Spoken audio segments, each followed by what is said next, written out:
guys? It's me and Ben Pakulski. We're here just talking about some nutrition stuff. I'm getting some advice from him on basically what type of foods I should be eating to basically help me put on more size. But particularly though, I want to get his point of view and his advice on putting on lean mass, because I can put on a lot of size, but a lot of times I end up getting a lot of fat. So basically, like we were talking about, man. So right now I'm about 192, give or take, sometimes 193.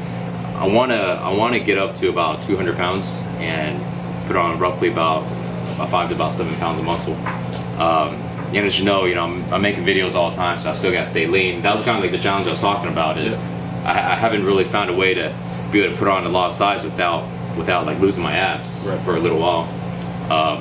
What do you suggest is like the best way to put on 5 to 7 pounds and still keep abs? It's a lot easier than you think, man. People make it so complicated because they don't understand the basic science behind it, right? It's really, really simple, man. Yeah. Most people go, well, I want to eat junk food, or can I eat junk food, or should I eat junk food? And they think calories are calories are calorie, which is probably the most ridiculous thing I've ever heard. Yeah. If you want to gain muscle mass, you have to ensure your body is recovering, is synthesizing protein.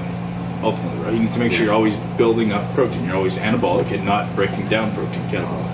As we spoke about yesterday, it's a switch. It's either on or it's off. So you're either anabolic, building protein, or you're catabolic, breaking down protein. One or the other, right? So if you want to build muscle, you absolutely must ensure as many times a day as possible that you're igniting that anabolic switch, right? You're synthesizing, you're turning on that protein synthesis switch.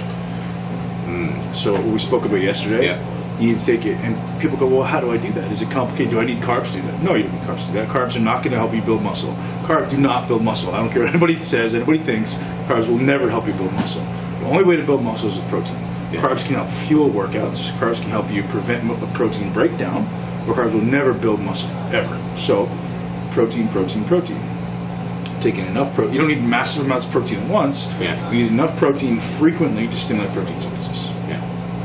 So, and then you're talking about with that leucine, making sure that every meal has what, 5 to 7 grams. So is it? It's between, depending on your size. So the average person like yourself probably need 3 to 4 grams, maybe 3 to 6 grams.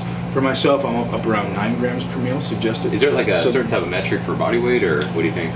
Because I know we're recording this, so the guys watching it. Yeah, I mean the average person is probably about 160, 170 pounds, or maybe even less than that. Needs about 3 grams of leucine to stimulate the switch. And I mean it's one of those things scientifically that's kind of arbitrary, right? Because like, how do you know? So you're taking a guess. So they assume that they know it's between 3 and 9 grams. So take 5 for yourself, 5 to 6 grams. You're covered, right? It's not a bad thing to take a little bit extra. It's not going to hurt you. So how do we get 5 to 6 grams of leucine in your case? Well, you can either supplement with leucine.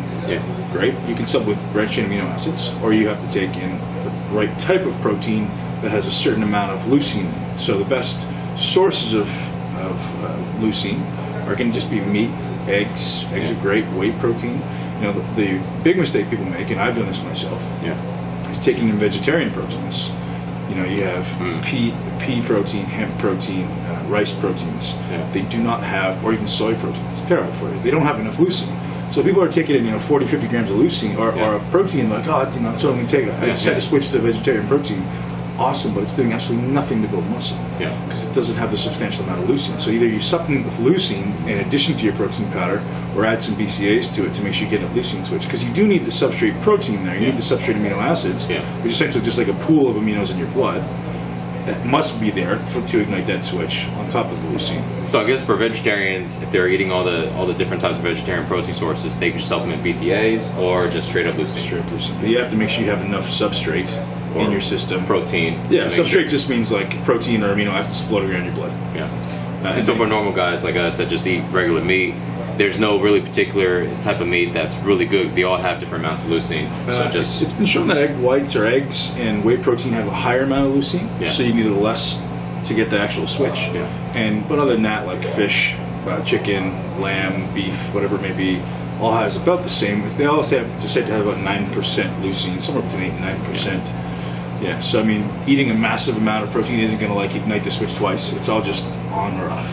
Right? There's no is it going faster today than it was yesterday? No, it's either on or it's off. And we were talking about this yesterday, and you want to ignite that leucine switch basically every 2 to 4 hours. So that's what your body's saying it's anabolic. The more you can do it, the better. And what was the interesting thing is, is you're talking about how either somebody is either anabolic or they're catabolic. Either they're building muscle and utilizing the protein in their body and the amino acids, or they are not. There's not like this middle ground. Unfortunately, there's nothing we can feel in our body, and I wish there was, because I would obviously take advantage of it. So, like, do I feel like I'm growing right now, or do I feel like I'm breaking down? Unfortunately, there's no way we can feel that. We just have to kind of go by timing, which is why timing your meals is so important if you're looking to build muscle. Now, an awesome tip for people out there looking to lose fat. This is something that I exclusively only usually give my members. I'll share with you because it's so effective.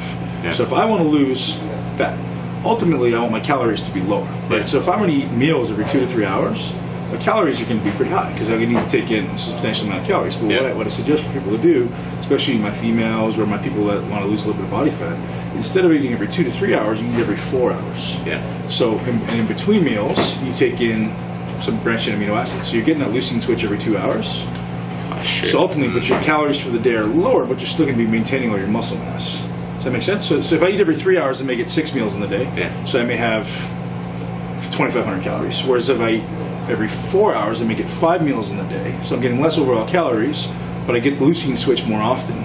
So I'm actually still going to get all that protein synthesis. Do you mind? I'm gonna explain that to the viewers watching it, and just correct me if I'm wrong. So guys, so basically what Ben's talking about is, in order to go ahead and lose fat and still maintain the muscle, because you lose muscle if your body is in that catabolic stage to where your leucine switch is not on.